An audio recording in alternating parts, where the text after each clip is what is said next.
Well, hello there.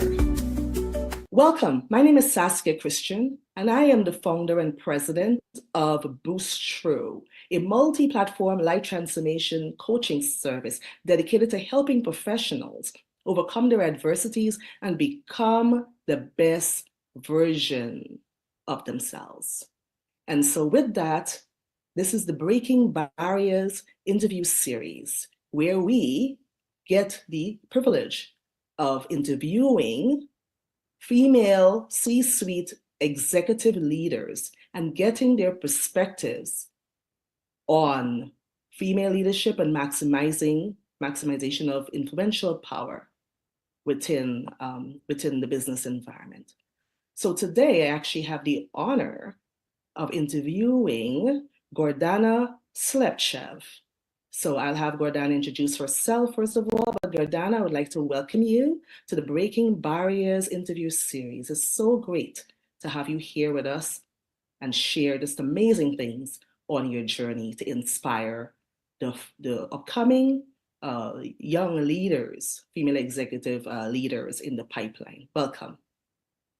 Thank you very much, Saskia. I'm very pleased to be here today and being able to share some of the insights and my journey to becoming a CEO executive. And I hope that all these collective experiences that we as women are experiencing would help other younger women be more successful and surpass us in their own achievements. So myself, I'm a Chief Operating Officer at Lomiko Metals, and prior to that, I was in another two C-suite roles as a Chief Operating Officer at Barrett Met Services and also at Anaconda Mining, which is now called Signal Gold. So I'm a mining engineer by the background and have been working in the industry for about 25 years.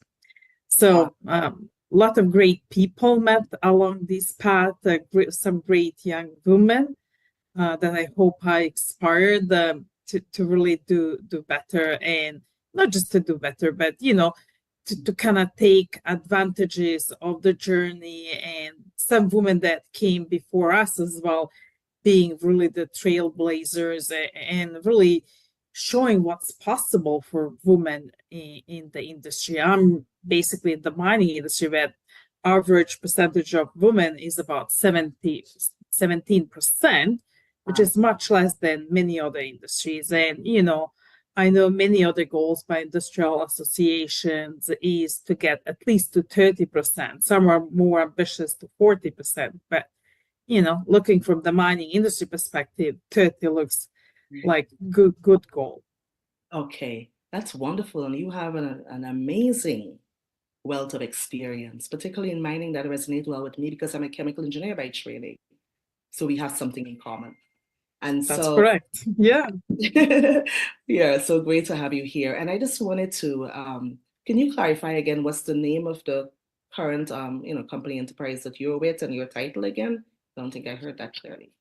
Yeah, so it is Lomiko Metals, and my title is a COO, or Chief Operating Officer. So Lomiko Metals is an explorer and developer of the critical minerals, especially graphite properties. Leluter is the one that's further along the development timeline. We're halfway through pre-feasibility study. We're doing a lot of work. We did finish some big infill drill program and did quite a bit of the metallurgical testing, as graphite is one of the main components in the anode, which is the negative electrode, and the graphite is one of the biggest components by weight in the batteries for electric vehicles. But it's been also used in many other industrial applications, including all our cell phones, computers, and even the oldest application as lubricants, different, even chemical industry, nuclear industry,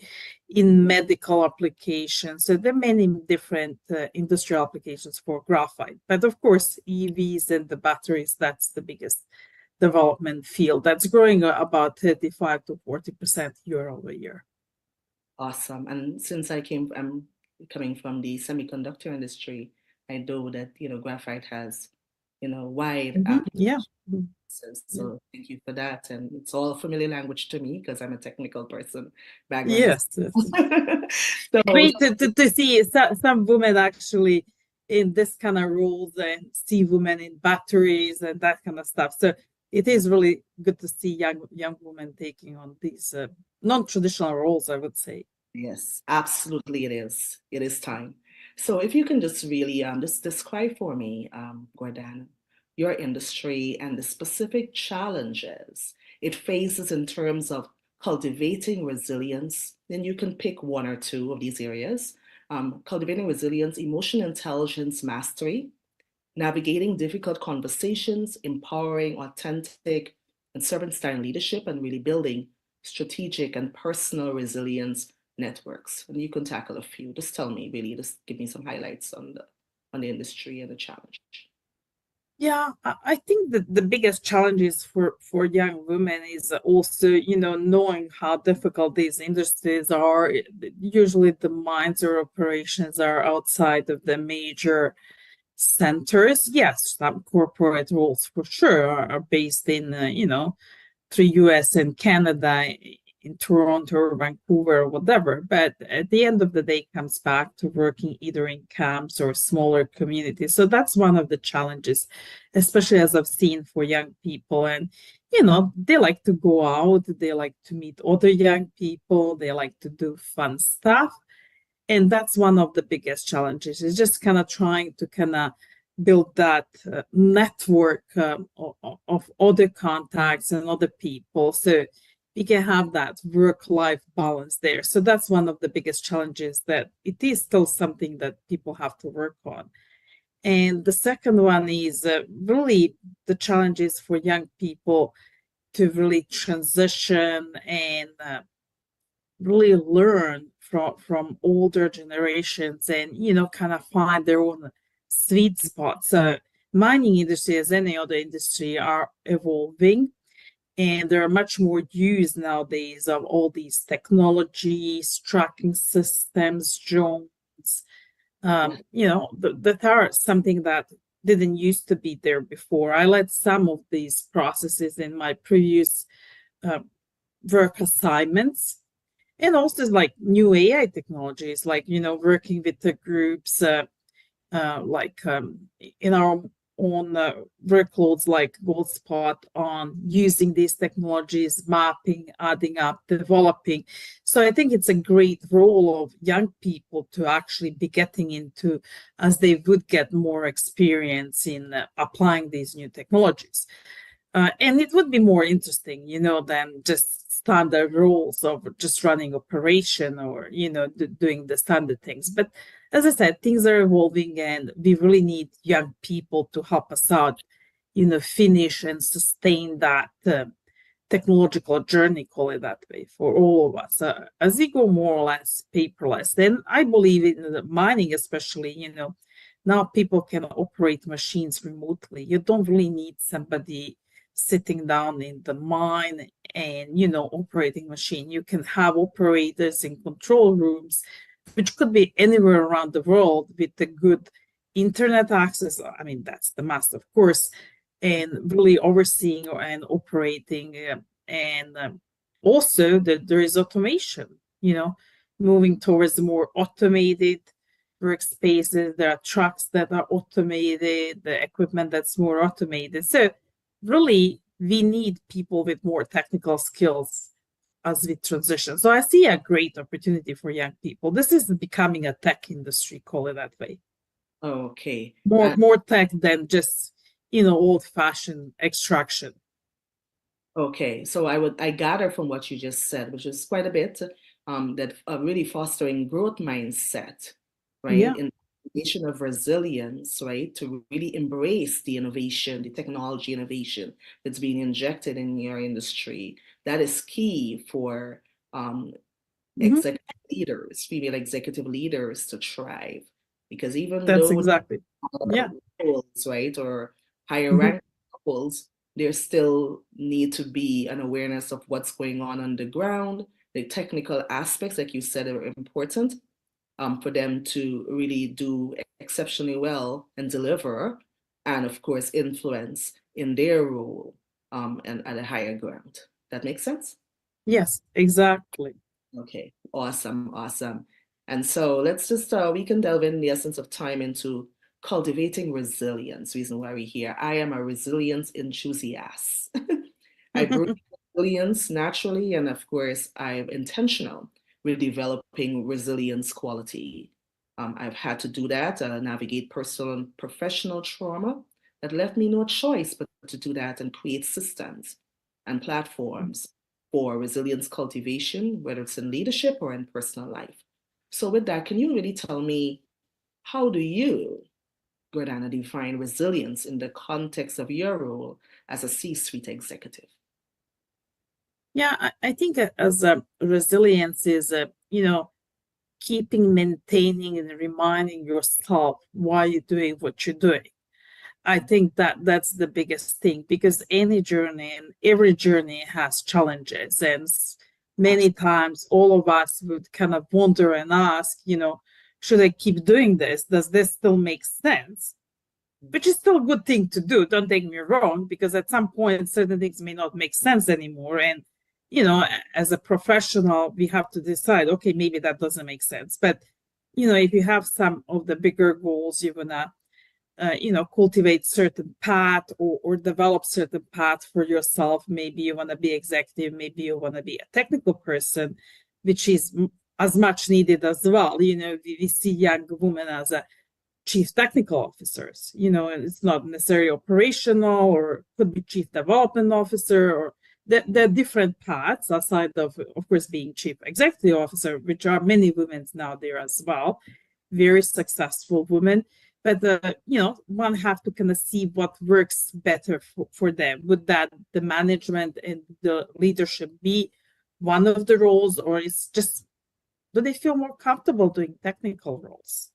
And we all learn. I have to say, I've learned a lot from other people, and it is really important, I think, for young people, regardless male or female, to find some mentors and people that they can reach out and just bounce back ideas, because we all take a great pride in what we do, and sometimes if you get critique or something, is that like founded critique, meaning people are actually giving you feedback, or people just being negative or whatever. I kind of like to run with the thought that feedback is a gift. You can take it or leave it, evaluate, see what that person says, and, be true to yourself. See if there is any ground for somebody to think that way. And sometimes, things may look different to people than what's really going on, because we all see like small window in something. We don't always get the entire picture. And, feel free to ask, why do you think that? Like, ask people if they give you feedback or this or that, and then you'll figure out, is that real feedback, somebody wants to help you, or just people being negative? Yes, wonderful. And I just want to just interject and say this, brilliantly said, by the way. Our resilience is really someone's ability, their ability to really overcome challenges and setback and really convert them into winnings, right, and success. And so you wonderfully said that having that growth mindset and being able to collect feedback, to receive feedback, is absolutely important for you to be able to overcome and thrive and really be a resilient leader. And of course, the support network. You need to have reliable support network within the work environment and beyond, right? Not necessarily within your company, to be able to. I completely agree with you. Well said. And so my next question, follow-up question is really, what are the specific strategies or practices that you personally have found effective in building resilience within your team or organization? Whether it's something you have done, that would be a great place to start, or anything else you've seen outside of your company, maybe peers, peer companies that have been instrumental in building resilience within leadership. I think it's really important to offer to younger generation some of the mentorship opportunities. And, see if you can find mentors within your organization that are not directly involved. Like, sometimes it's harder to mentor people that directly report to you because they may take it in different ways. I did some structured mentorships to different groups and provide the training so people understand, why I'm getting feedback. When they understand that's part of the process, and you're providing feedback to all your employees, not just before bonus period or end of the year, but you provide feedback as it happens. And that's the right way, I think, to do it. If you something good or bad, provide the feedback right away, because then you have the most effect. Versus when you wait and it's afterwards, like, it just may be lost. Lost Yes, opportunity, I would say. Yeah, absolutely right. And the messaging, you may forget part of it or whatever. It's definitely that's not correct. a Yeah, seed in the moment at that point in time to yeah. reject goodness and value Mhm. in another person's journey. And that's very, Mhm. very like I'm going to go as far as saying not just mentorship network is really vital for That's right. resiliency, which is by extension